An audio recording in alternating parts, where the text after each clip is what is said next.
Hello dear student, पिछले lecture में हमने पृथ्वी के बारे में बहुत अच्छे से अध्ययन किया था। तो आज चूंकि पृथ्वी का जो उपग्रह होता है वो चंद्रमा होता है और चंद्रमा के बारे में जानना बहुत ही आवश्यक है, इसलिए हम क्या करेंगे कि आज आपको पृथ्वी का जो उपग्रह है चंद्रमा उसके बारे में बेसिक जानकारी दे देते हैं। बेसिक क्या, आपको बहुत ही अच्छे पॉइंट को भी हम बताएंगे इसमें। तो पहली बात आप ये जाने उपग्रह का कार्य क्या होता है। जैसे आपने बुध ग्रह में पढ़ा उपग्रह ये होता है, शुक्र ग्रह का उपग्रह ये होता है, और ऐसे ही पढ़ा आपने कई उपग्रहों के बारे में। तो उसी प्रकार ये जो चंद्रमा है ये क्या है, हमारी पृथ्वी का उपग्रह है। ठीक है, उपग्रह है। उपग्रह का क्या होता है कि उपग्रह जो होता है वो ग्रहों का चक्कर लगाता है। आप लोग एक बार फिर से सुनिए। मान लीजिए हमारा उपग्रह है, तो जो उपग्रह होता है वो क्या करता है, ग्रहों का चक्कर लगाता है। तो जो ग्रहों का चक्कर लगाता है उसे उपग्रह कहते हैं, और जो सूर्य का चक्कर लगाता है उसे क्या कहते हैं, उसे ग्रह कहते हैं। तो आप लोग एक बार फिर से सुनिए कि जो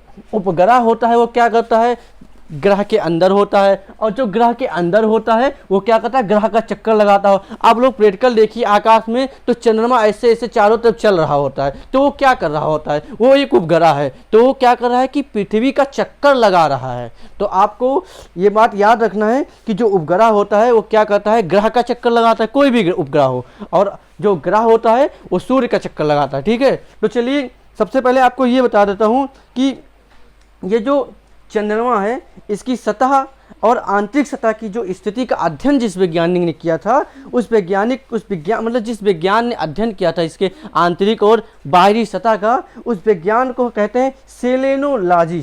ठीक है, ये मून है, क्या है, ये मून है। तो इसके आंतरिक सतह की स्थिति के बारे में जो विज्ञान अध्ययन करता है उस विज्ञान को हम क्या कहते हैं, सेलेनोलॉजी। क्या कहते हैं,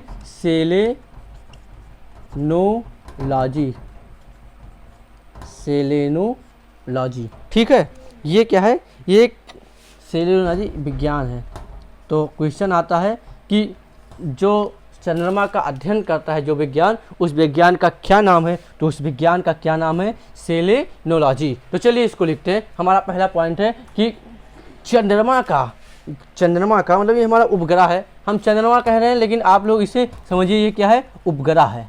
किसका उपग्रह होता है चंद्रमा, पृथ्वी का उपग्रह होता है। ठीक है, पिछले लेक्चर में हमने काफ़ी अच्छे से बताया कि पृथ्वी जो है चंद्रमा का क्या है, सॉरी, चंद्रमा जो है पृथ्वी का उपग्रह है। ठीक है, चलिए बच्चों देखते हैं चंद्रमा के बारे में। तो चंद्रमा की सतह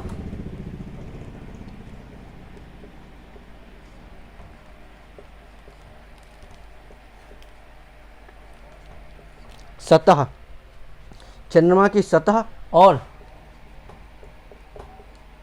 उसकी आंतरिक सतह।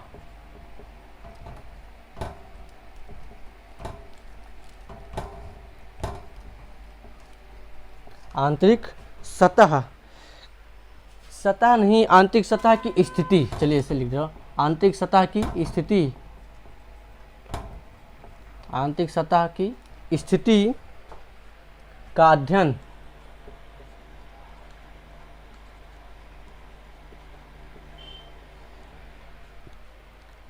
करने वाला विज्ञान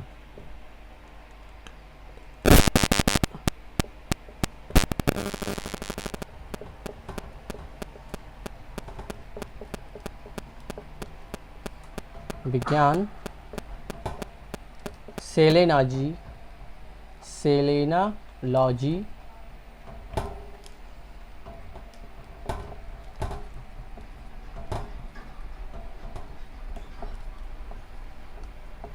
कहलाता है। ठीक है, तो चलिए ये हो गया पहला पॉइंट। तो एक बार फिर से पढ़ता हूँ कि चंद्रमा की सतह और उसकी आंतरिक सतह की स्थिति का अध्ययन करने वाला विज्ञान क्या कहलाता है, सेलेनोलॉजी कहलाता है। मतलब सेलेनोलॉजी एक ऐसा विज्ञान है जिसके अंतर्गत हम चंद्रमा के बारे में अध्ययन करते हैं। सीधा आप समझिए, इसी विज्ञान जिस अध्ययन हम करते हैं चंद्रमा के बारे में वो कौन सा विज्ञान है, सेलेनोलॉजी विज्ञान है। सीधा समझिए। ठीक है, अब अगला पॉइंट क्या है कि ये जो मान लीजिए चंद्रमा है, ठीक है, तो चंद्रमा में जो मैदान है, धूल के मैदान है। जैसे पृथ्वी में आप लोग प्रैक्टिकल में देखिए बहुत से धूल के मैदान जहाँ पर धूल आदि कण पाए जाते हैं। तो पृथ्वी पर जो धूल के मैदान होते हैं उस मैदान को क्या कहते हैं, शांति सागर कहते हैं। पृथ्वी कह रहा हूँ, मून के जो धूल के मैदान होते हैं उस मैदान को हम लोग क्या कहते हैं, शांति सागर कहते हैं। और ये जो शांति सागर होता है ये क्या होता है, अंधकारमय होता है। क्या होता है, अंधकारमय होता है, मतलब यहाँ अंधेरा होता है। और ये जो अंधकारमय है शांति सागर, ये क्या होता है, ये चंद्रमा का पिछला भाग होता है। मतलब चंद्रमा के पिछले भाग में जो धूल आदि के जो मैदान हैं उसे हम शांति सागर कहते हैं। और ये जो शांति सागर होता है ये अंधकारमय है, मतलब यहाँ पर क्या है, अंधेरा है। तो चलिए इसको हम लोग रिटर्न कर देते हैं कि इस पर धूल के मैदान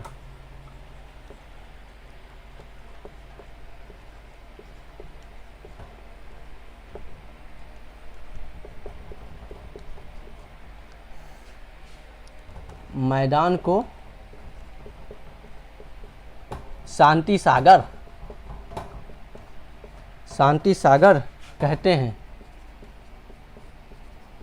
ठीक है, इस पर जो धूल का मैदान होता है उसे क्या कहते हैं, शांति सागर कहते हैं। या चंद्रमा का ये जो धूल के मैदान होते हैं ये पिछले भाग में होते हैं चंद्रमा के, तो इसे भी लिख देता हूँ कि यह चंद्रमा का पिछला भाग होता है जो कि क्या है, अंधकारमय है। या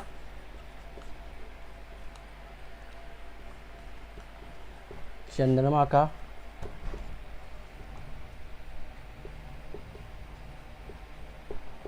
पिछला भाग होता है, या चंद्रमा का पिछला भाग होता है जो कि क्या है, अंधकारमय है।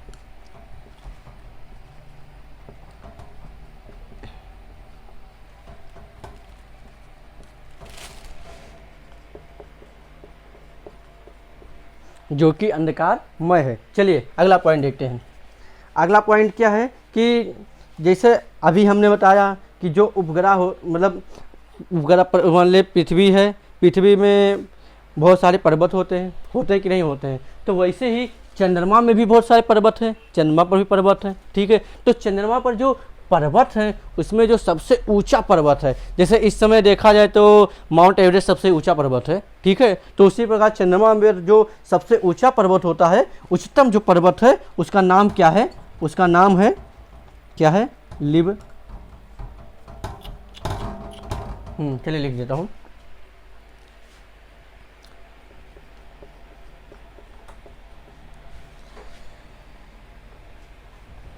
चंद्रमा का उच्चतम पर्वत, चंद्रमा का उच्चतम पर्वत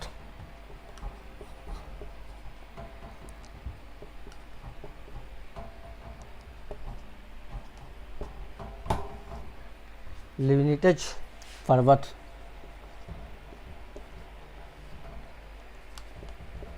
चंद्रमा का उच्चतम पर्वत लिविनिटज पर्वत है, जिसकी ऊंचाई, जैसे आप जानकारी की याद रखिएगा कि माउंट एवरेस्ट जो होता है उसकी ऊंचाई कितनी होती है, 8,848 मीटर होता है। उसी प्रकार ये जो चंद्रमा का उच्चतम पर्वत है लिविनिटज है, इसकी जो ऊंचाई होती है वो कितनी होती है, 35,000 फुट होती है, मतलब लगभग 10,668 मीटर ऊंचा होता है। ठीक है, तो चलिए इसको भी लिख देता हूँ। जो या जिसकी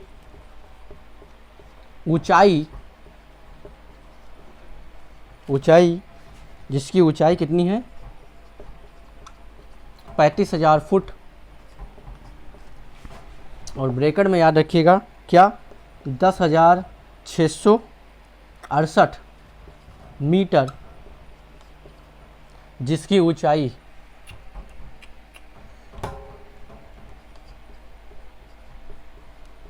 जिसकी ऊंचाई 3500 फुट यानी 10,668 मीटर है।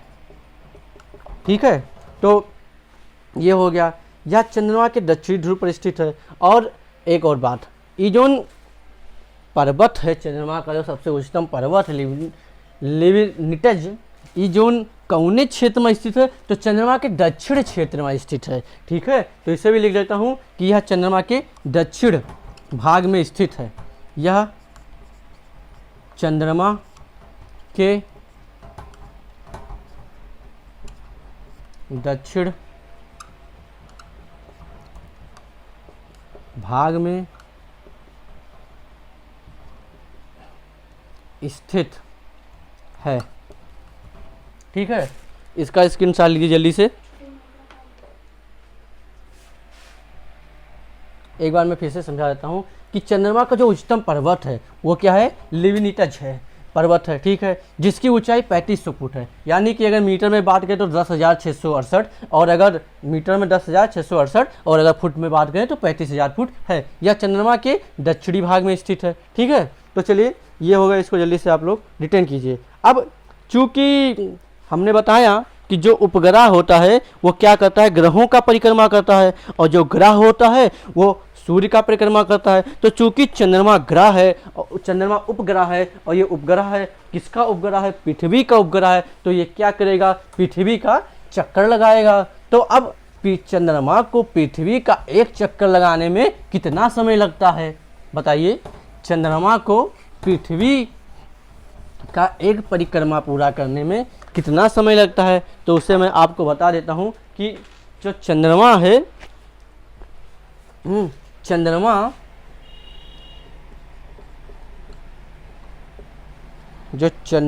है, चंद्रमा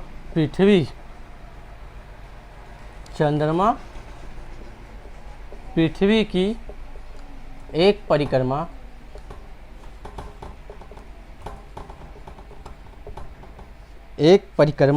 लगभग कितने घंटे में पूरा करती है, 27 दिन 8 घंटे। याद रखिएगा, मतलब जो हम देखते हैं कि चंद्रमा चारों तरफ घूम रहा होता है, आप लोग देखते होंगे, अभी आप लोग लेक्चर देखने के बाद जाइएगा तो देखिएगा कि आकाश में रात में चंद्रमा चारों तरफ चक्कर लगा रहे हैं। तो इसको अपना एक चक्कर पूरा करने में कितना समय लगता है, 27 दिन 8 घंटे। तो चलिए इसको लिखते हैं कि चंद्रमा पृथ्वी का एक परिक्रमा लगभग कितने दिन में, 27 दिन 8 घंटे, 8 घंटे में पूरा करती है। ठीक है, और हो गया। और इतने ही समय में यह अपने अक्ष पर एक घूर्णन भी कर लेता है। मतलब मान लीजिए ये अक्ष है, इतने ही समय में यह अपने अक्ष से क्या घूर्णन, ये अक्ष है, और इसी अक्ष पर ये घूर्णन भी कर लेता है इतने ही समय में। तो इसे भी लिख देता हूं कि यह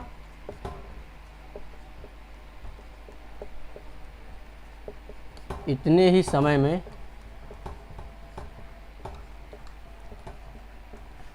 अपने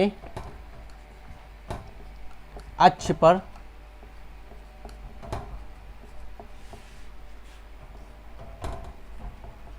घूर्णन भी करती है।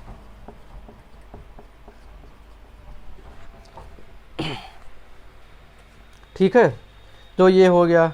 अब एक और बात मोस्ट इम्पॉर्टेंट, कि चंद्रमा का जो व्यास होता है, ये हमारा क्या है, चंद्रमा है। बहुत ज़्यादा घुसा गया है, रुकिए इसको मिटा देता हूँ, समझ में नहीं आएगा। एकदम से उसी में घमिंजा हो गया, अभी लिखते कुछ समझ में नहीं आता। ये क्या है, मून है। ठीक है, तो ये जो मून है इसका जो व्यास है, मून का मतलब चंद्रमा क्या है, पृथ्वी का उपग्रह है। ये जो चंद्रमा पृथ्वी का उपग्रह है, इसका जो व्यास है वो कितना होता है, सोचिए कितना होता है। तो चंद्रमा का जो व्यास होता है वो कितना होता है, 3480 किलोमीटर। 3480 किलोमीटर मून का व्यास होता है। और तथा द्रव्यमान पृथ्वी के द्रव्यमान के लगभग 1/81 होता है। और इसका जो द्रव्यमान है वो पृथ्वी के द्रव्यमान का कितना होता है, 1/81वां भाग होता है। मतलब 1/81 होता है, लगभग भाग का 1/81 होता है लगभग। ठीक है,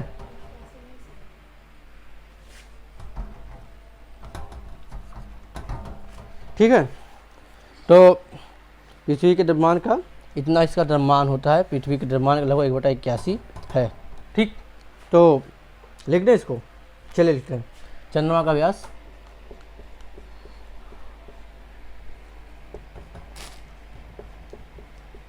कितना होता है, 3480 किलोमीटर और द्रव्यमान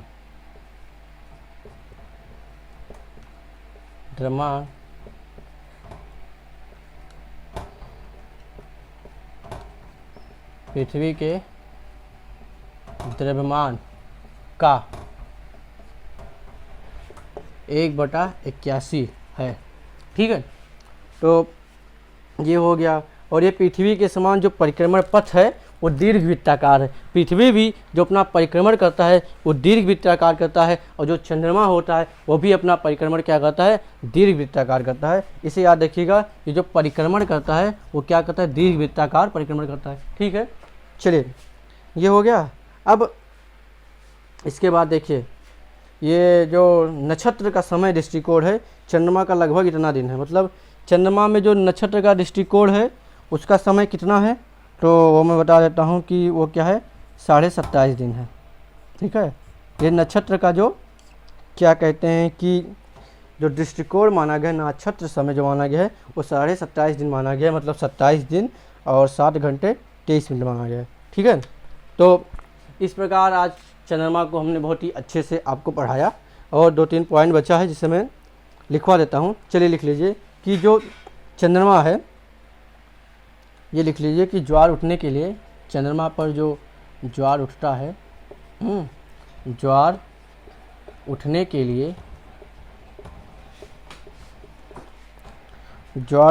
लिए सौर एवं चंद्रमा, ज्वार उठने की सौर एवं चंद्रमा की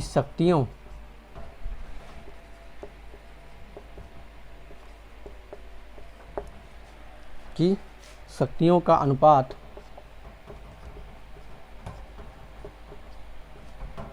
क्या है, 11:5 है। आप लोगों ने देखा होगा ज्वार उठता है, तो जो ज्वार उठता है वो ज्वार उठने के लिए जो सौर है और जो चंद्रमा है उनकी जो शक्तियों का अनुपात है वो कितना है, 11:5। तो बच्चों, आप लोग चंद्रमा के बारे में आप काफ़ी अच्छे से आज मैंने आप लोगों को पढ़ाया। आप लोग अब ऐसे ही जुड़े रहिए। इसके बाद मैं आप लोगों के लिए लेकर आ रहा हूँ भारत का भूगोल, जिसे मैं बहुत ही अच्छे से पढ़ाने की कोशिश करूँगा। आप लोग नियमित मेहनत करते रहिए और पढ़ते रहिए। धन्यवाद।